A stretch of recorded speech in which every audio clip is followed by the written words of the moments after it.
privilege, I think, of being to every one since it was started. I think I missed one, and I think there's no other organization like anywhere else that I know of, certainly in the state, and few in the country. And so I'm grateful for the opportunity to speak and talk about our Jobs First plan, mindful of the economic headwinds that are in front of us, mindful of the vandalism that the President of the United States is doing to the economy, the fact that we are currently experiencing one of the largest tax increases in American history with tariff rates that are higher than they've been since the 1930s, a state that is disproportionately impacted by these errant policies by the administration, the $100,000 H-1B visas. No other state more impacted than the state of California. The impacts in terms of the sand in the gear that the president is putting in our university system, the assaults on National Institute of Health, National Science Foundation, and other grants. This is code red from an economic perspective. I know the markets are holding up, and perhaps the only scorecard that the president cares about is the bond markets. But I can assure you there's a lot of anxiety out there all across, not just this state, but across this country about the president's economic policies. And that's why today was important to reinforce our own path, our own strategies to also reinvigorate our economic engines. And I'll just briefly on that, before I open up to questions, remind you that we have no peers in AI. We dominate in this space. We dominate in fusion. We dominate in quantum. We dominate in robotics. We dominate in space. We dominate in next-gen technologies like nuclear. We dominate in agriculture. We dominate as the #1 factory state in the United States of America. In every critical category, California has no peers. But we recognize that we have to reconcile some regional differences and address some stubborn challenges here in Stockton, as an example, and other parts of the state. And that's, again, the spirit of the California Stewardship Network, the spirit of California Forward, the spirit that brought us the Jobs First plan, a process that unfolded over a 5-year period, backed up with $287 million of grants and seed funds, a bottom-up, truly organic process that I hope makes Californians proud, and we're putting it to work, not just today, but every day in our state. With that, we're happy to answer any questions. Governor, my name is I'm a reporter with KCRA 3 News. We're seeing reports that President Trump is deploying more than 100 federal agents to Alameda County starting tomorrow. What's your reaction to that move, and any idea where they'll go from there? Well, it's absolutely predictable. It's a script that's been written for centuries. It's the authoritarian playbook. You announce your intention to send the military to streets, doing domestic policing operations. You wildly overstate or completely make up crime statistics that are not real, that do not justify such action. And for this administration, you send first masked men to the cities that you want to militarize. You send your spokesperson, this bloviator by the name of Bovino, I think was his name, or the bagman, Homan, out there.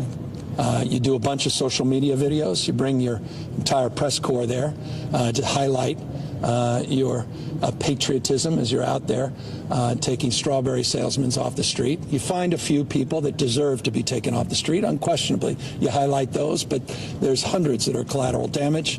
Communities are torn asunder, creates anxiety and stress, and then manifests into expressions of free speech.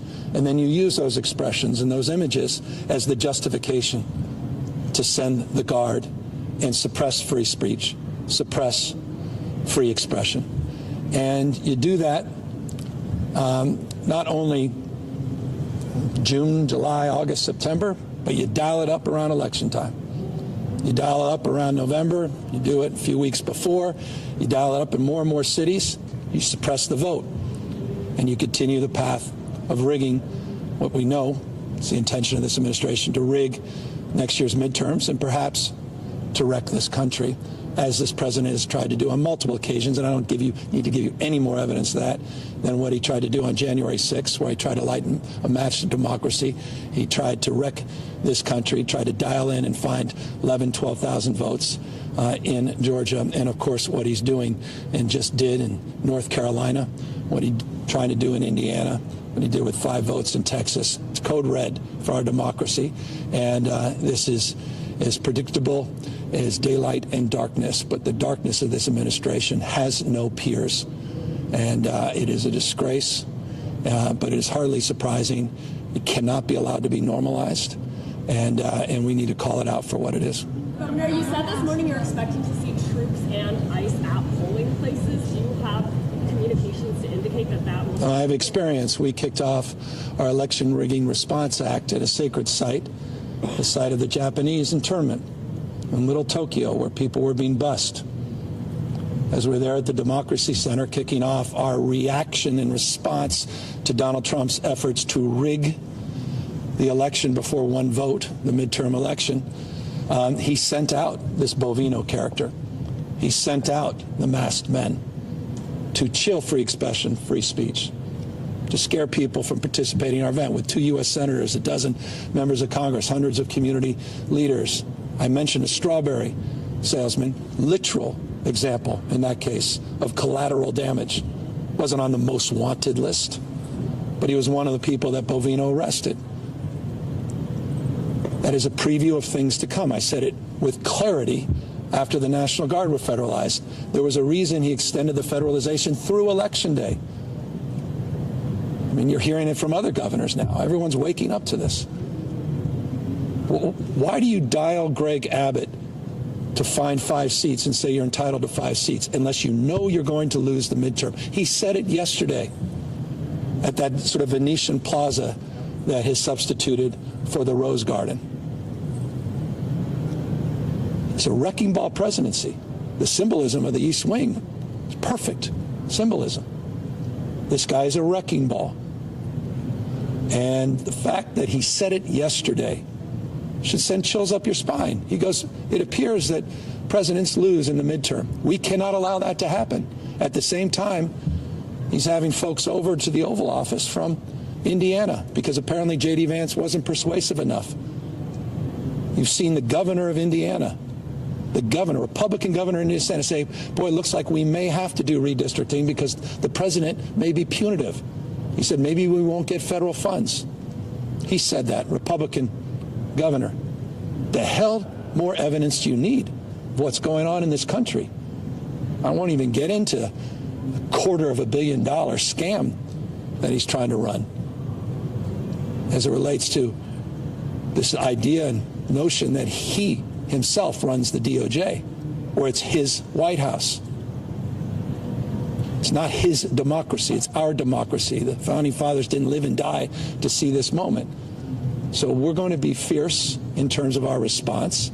We're going to be focused, and quite literally, this is the lawsuit that I will file within a nanosecond of any efforts to send the military to one of America's great cities, San Francisco, that has enjoyed 60% reduction in homicide, or rather homicide reduction that's the lowest it's been in 60 years. It's one of the safest large cities in this country that's experienced an economic rebirth and growth. Only Donald Trump can wreck that. And we will push back with clarity and conviction, and we'll continue to win in court. I'm confident of that. But in the interim, the damage this president will do to our republic cannot be overstated. So forgive the long-windedness and response, but this is a time not just for choosing; it's a time for acting, not just complaining. Governor Arnold Schwarzenegger. SNAP benefits. You announced today that the National Guard will be assisting with food banks. What's the timeline on that? How exactly is that going to work? What are they going to do? Well, at the same time, Kristi Noem is enjoying 2 brand new planes at the cost of taxpayers of $173 million. At a time the federal government is closed and Donald Trump has literally destroyed the East Wing of our White House to put his ballroom up for $250 million. We are now days away from eliminating food to 5.5 million Californians around Thanksgiving, at a time when food prices have never been higher because of Donald Trump's policies. Have you had a cup of coffee? Have you bought a pound of beef? At the same time, he found $20 billion to send to a fill in the blank. Maybe he's a dictator. Some have referred to him as that. In Argentina, he's cutting food to people around Thanksgiving. You've seen the lines of people already around the food banks. So we are fast-tracking an $80 million investment. We're front-loading it to get them to food banks. And we're using the framework that we established during COVID to build out our capacity to deliver quickly food to those in need around Thanksgiving by using Cal Volunteers and the National Guard, which is exactly what we did to distribute 800 million meals during COVID. Arnold Schwarzenegger is campaigning against Prop 50. What is your reaction to that? I mean, look what's happened to this country. I have nothing more to say on that subject except he's wrong. What we're doing is temporary, it's completely transparent, and it's democratic. There's never been maps that have ever been put in front of the voters. This will be the first state in history. To say we are eliminating the redistricting commission is a lie. We're not. The commission remains, and we're doing this in response to an unprecedented assault on our republic by doing mid-decade redistricting at the behest of the President of the United States. Please, I would say to this gentleman and others that believe that this is an errant path, listen to what those North Carolina representatives said today. They're not even hiding the pretense. Our dear leader told us to do this. Our founding fathers did not live and die to see this moment. It is not the rule of dawn, it's the rule of law. And I hope it's dawning on everyone how precious this moment is. This guy is trying to dial up for $230 million of your money to pad his pockets after using your money, to the extent you ever supported him, his campaign money, to pay for his legal defense, and now take the money personally because somehow he's entitled to it, just like he thinks he's entitled to seats in Congress, like he's entitled to wreck the White House, the People's House, to put in a vulgar display of weakness with gilded tones to deal with his own insecurities and inadequacies. He is, as I said over and over ago, nothing more than weakness masquerading as strength. And so the question is, can the people exercise their power to restore checks and balances by supporting 50? Can the people restore a sense of pride and principles in these enduring principles that our founding fathers set forth 249 years ago? Can we stand up for people being bullied? Can we stand up for people that are being intimidated and attacked, like American cities, like our diverse communities? Can we stand up to a Supreme Court that says on a shadow docket it's okay to racially profile in the United States of America? That means all of us, because of where you congregate, not just the color of your skin or the language you speak. That's Donald Trump's America right now. This is a revolution that's going on in real time in our country.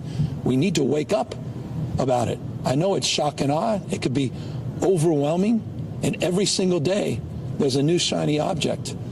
But Prop 50 is foundational if we're going to save this republic. So I would say to those that are opposed to it, wake up to these new realities. Spare me the moral high ground at this particular moment in American history. Governor, CBS News has a new poll out today. It shows 62% of likely voters would vote yes on Prop 50. Just get your response to that. And while I have an opportunity, I haven't heard you talk since the Katie Cooper videos came out. Oh. Any advice to her on that? Oh, I got no advice. I need advice. We all do. A little humility when you're in this business. We all have those moments. So I know people, it's political, and people are, jumping to cast whatever criticism or aspersion. She acknowledged that. And so, look, a little more humility and grace, because I think all of us have been on the other side of you and your camera at those moments where we weren't our best self. So no advice in that respect, but I think grace. As it relates to the issue of polls don't vote, people vote. And this is a special election. I'm not naive. It's about turnout, period, full stop. So we're running the 110-yard dash. I had the privilege of being with President Obama on a call today with volunteers. 1.1 million people. 1.1 million people have contributed to this campaign from all 50 states. People understand this is not just about California. This is about our republic. It's about our democracy. And it's about giving us a fighting chance next November. They're not screwing around. He is going to try to rig this election. He doesn't believe in fair and free elections, period, full stop. It's not complicated. Everybody knows it. And I think the most ridiculous and absurd part is these Chamberlains in Congress, these supine failures that appear every day to believe they're still leaders, that are nowhere to be found. What a shame. I mean, I go into Ronald Reagan's old office every single day, Governor Reagan. He's rolling over in his grave. His Republican Party. Where is Speaker Johnson? Where's the outrage by what the hell's going on in this country? This is not the United States of America. And I just think, for me, in many ways, their obedience to these authoritarian tendencies may be the most disgraceful of all aspects of this moment. It's one thing, Donald Trump's a broken man. He's trying to break this country. Everybody knows that. But to see people in positions of power and influence do absolutely nothing when they must know better, and I believe they do nothing, boy, they're going to have a lot to reconcile at the pearly gates. What will you do if Prop 50 doesn't? Where its failure is not an option, we're going to win. We're going to win because people understand how precious this moment is. We're going to win because we had 7 million people show up for the No Kings rally. We're going to win because people haven't given in to the cynicism or fear and anxiety. We're going to win because everyone understands in their heart and soul. Democrats and Republicans understand this moment. It is not about red versus blue. It's about red, white, and blue. People understand this guy is trying to wreck this country. Period, full stop. We will win. I have all the confidence in the world as long as we do our job, we the people. And that's why you're going to see me doing a lot more work in the next 2 weeks to remind everybody what's at stake and put a stake in the ground on November 4th and send a very powerful message that I hope will ripple all across the United States of America, that we're going to come back, and we're on the comeback tour in this country, and we're going to win in 2026, and the presidency of Donald Trump will de facto end on the election day in November 2026. Governor, you recently deployed members of the California National Guard to support food banks. Is that deployment in any way connected to the federal government or to concerns about the possibility of Trump attempting to federalize the Guard? Well, one of the things that I'm most proud of, and I think you all know this because I've said it on multiple occasions, we have 26 National Guard already working in San Francisco. I established that framework. Many of you reported a few years ago, before Donald Trump was president. We worked in collaboration with the district attorney. We have a JAG officer at the DA's office. We worked in collaboration with the mayor and county, and we established a framework on a joint task force. We worked with the California Highway Patrol. We worked with the DEA and FBI. We worked with our federal partnership together. We still have 26 National Guard working on those operations. Again, you will know that because we've established that for many, many months. There's a way of going about doing things. And I say that to make this point because it goes to your question. The National Guard have been Swiss Army knives. They're the folks on the rattlesnake teams. They're doing vegetation and forest management. They're trying to keep this state safe. These same National Guard men and women, these remarkable people, by the way, teachers, nurses, doctors, EMT, folks that work here, they're members of the National Guard. They're our neighbors. They were out there taking care of their neighbors in L.A., thousands of them that I deployed as Commander-in-Chief of the National Guard in the state of California in partnership with L.A. City and L.A. County to help with fire recovery, You recall in LA, the biggest problem we had were all of the water and food that they were receiving and how many people wanted to do selfies because they were so proud that the National Guard was out there. I had them down at the border. Hundreds of them have been at the border for years and years, well before Donald Trump came into office. That's how we use our National Guard, and they also were part of our food bank operation during COVID. And they were exceptional because they're logistics experts. That's what they do. And they worked with Cal Volunteers, and we have that established partnership. And I'm very worried about 5 million people in a matter of days losing food stamp, losing their SNAP benefits, and entering in a grocery store with Donald Trump's tariffs and inflation, and trying to reconcile that price of beef at a time when literally everything that should be up is down and everything that's down is up.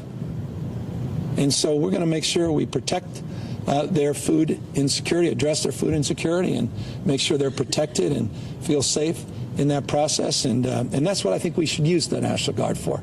Not this folly, not this nonsense, not this the vanity project to show strengths, not for a video, which is exactly what this Hexic guy and J.D. Vance were trying to do when they were shooting military rounds over a freeway, over civilians, and the first round exploded on one of their support vehicles. It happened to be a California Highway Patrol vehicle, all for a video. Respect and revere. I was down there with the military on Friday, day before, meeting with their commanders, meeting with the Navy, meeting with the Marines in terms of doing what they did in an appropriate and responsible way. But they were abused for political purposes by this administration. You saw the speech from the vice president. This is without precedent. Vice presidents, presidents don't talk like that in front of our Marines. They don't. That's not normal. That cannot be allowed to be normalized. That's not the United States of America. Blowing up boats in the middle of the sea, ready, fire, aim. That's not the United States of America. Wake up, everybody. So, forgive me. This is not surprising. Playbook. Announce the National Guard. Say everybody wants them. Crime's running out of control. All the stats and facts contradict that.